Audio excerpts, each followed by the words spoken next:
in a marina in South Florida, looking south, with a steady 20-25 knot wind from the south blowing in my face. That's why it's hard for you to hear me. Looking at these two boats, both to my left and my right, they have wet exhaust, which is common, but the exhaust pipes are near the water line, and we've got such a force of wind and wave action. I am concerned that we will have water travel backwards inside the exhaust pipe all the way up to the engine and maybe into the exhaust manifold, putting salt water on top of a piston.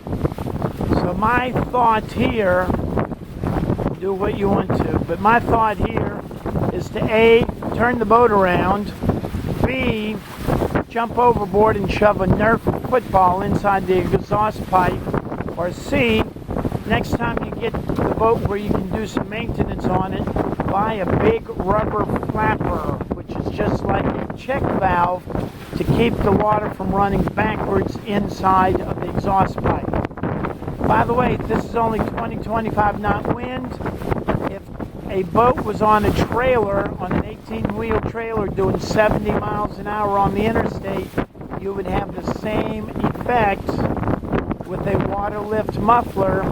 That 70-mile-an-hour wind would push the water back up inside the engine. And either case we have here or on the interstate, you would experience hydro lock, water lock, that would lock the piston and prevent it from rolling over, and it may break the crankshaft or the wrist pins. So if you've got rough water like this, try to dock a bow into the weather, put a Nerf football in it, or go find another slip. If you've got any questions on engines, ask Captain Chris.